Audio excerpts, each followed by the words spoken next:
Assalamualaikum warahmatullahi wabarakatuh. Selamat pagi anak-anak. Semoga di hari ini anak-anak tetap sehat selalu. Anak-anakku ya, kelas 5, hari ini kita masuk ke tema 2, subtema 1, cara tubuh mengolah udara bersih. Silahkan anak-anak buka LKS kalian halaman 78, tetapi sebelumnya kalian juga harus mengerjakan latihan ulangan harian 4, ulangan harian 3 dan 4, halaman 70 sampai dengan halaman 76. Itu harus dikerjakan ya anak-anak. Terus kapan waktunya nanti Pak Umam akan suruh mengumpulkan dan akan Pak Umam nilai. Kita lanjutkan, anak-anak silahkan buka LKS Maestronya halaman 78. Di situ sudah ada keterangan Niko dan ikan hiasnya. Niko memelihara ikan hias di akuarium rumahnya. Sejak kecil ia suka ikan, terutama ikan mas koki. Ia menyukai ikan mas koki karena ukurannya yang tidak terlalu besar dan bentuk tubuhnya berbeda daripada ikan-ikan kebanyakan. Niko memberi makan ikan-ikan piaraannya setiap pagi dan sore. Ia juga rutin membersihkan akuarium dengan mengelap kaca dan mengganti air di dalamnya. Membersihkan akuarium ia lakukan 2 minggu sekali. Begitu senangnya Niko pada ikan-ikannya, ia sering duduk di depan akuarium dan memperhatikan ikan-ikannya berenang ke sana kemari. Ia memperhatikan ikan-ikannya dengan seksama. Ikan-ikannya berenang sambil membuka dan menutup mulut seperti manusia jika berbicara.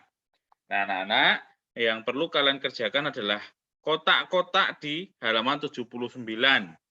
Bagan di halaman 79 itu silahkan anak-anak kerjakan. Mulai dari siapa yang memelihara ikan, siapa tadi, terus apa jenis ikan yang dipiara Niko, apa tadi sudah ada, kapan ikan tersebut diberi makan, kapan akuarium dibersihkan, di mana ikan tersebut dipiara, dan bagaimana Niko membersihkan akuariumnya. Nah, setelah itu kita masuk ke halaman 79. Kita masuk ke pernapasan hewan. Seperti manusia, hewan itu juga bernafas untuk bertahan hidup. Hewan memiliki alat pernapasan yang berbeda-beda sesuai dengan jenis hewannya. Ada yang bernapas menggunakan kulit, trakea, insang, dan ada pula yang menggunakan paru-paru seperti manusia. Nah, kita lihat, anak-anak bisa melihat video ini. Yang pertama adalah alat pernapasan ikan. Ikan itu bernafas menggunakan insang. Ikan bernapas dengan cara membuka dan menutup insang. Air yang masuk melalui mulut akan dikeluarkan melalui insang. Nah, ini yang dinamakan dengan insang ini ya, anak-anak. Jadi air masuk melalui mulut, kemudian keluar melalui insang. Kemudian berikutnya, setelah ikan, ada alat pernapasan pada cacing tanah. Cacing tanah itu bernapas menggunakan kutikula atau permukaan kulit. Jadi permukaan kulit cacing tanah ini selalu lembab dan mengandung banyak kapiler darah. Oksigen berdifusi ke dalam kapiler darah yang terdapat pada permukaan kulit yang lembab. Oksigen lalu diikat oleh hemoglobin yang terkandung dalam darah untuk diedarkan ke seluruh tubuh. Zat sisa pembakaran yaitu karbon dioksida juga dikeluarkan dari tubuh melalui permukaan kulit. Pertukaran oksigen itu juga lebih mudah terjadi pada permukaan kulit yang lembab. Oleh sebab itu, cacing tanah itu hidup di tempat yang lembab. Nah, kalian bisa lihat cacing tanah itu hidup di dalam tanah yang basah.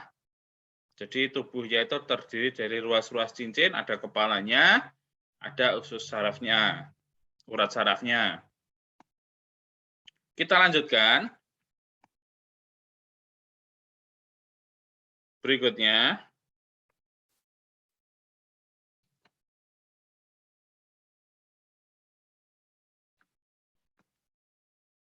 alat pernapasan pada kata.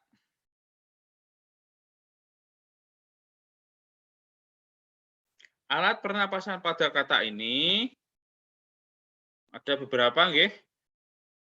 Yang pertama adalah di sini itu katak termasuk hewan amfibi.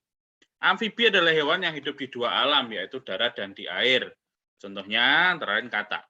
Pada saat masih berudu atau kecebong, katak itu bernafas dengan insang.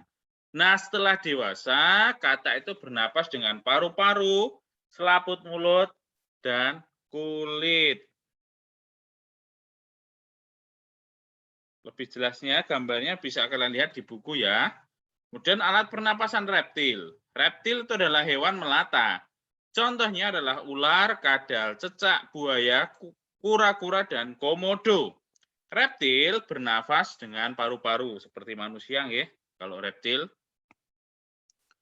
Kemudian alat pernafasan dari burung. Burung bernafas menggunakan paru-paru dan pundi-pundi udara. Pundi-pundi udara di sini. Pundi-pundi udara burung berjumlah 5 pasang yang terletak di pangkal leher, dada depan, dada belakang, perut, dan tulang lengan atas. Nah, fungsi pundi-pundi udara melindungi tubuh dari cuaca dingin, memperkeras suara burung, membantu berenang pada burung yang suka berenang. Kemudian alat pernafasan serangga. Serangga adalah hewan berkaki 6. Contoh serangga adalah belalang. Alat pernapasannya disebut dengan trakea atau corong nafas. Nah, itu ya, macam-macam alat pernapasan dari hewan. Itu dulu yang bisa Pak Umam sampaikan. Selebihnya anak-anak bisa pelajari di buku LKS. Jika ada yang kurang jelas, anak-anak bisa tanyakan kepada Pak Umam. Demikian apa yang kita pelajari pada pagi hari ini. Pak Umam mohon maaf jika ada kesalahan kata.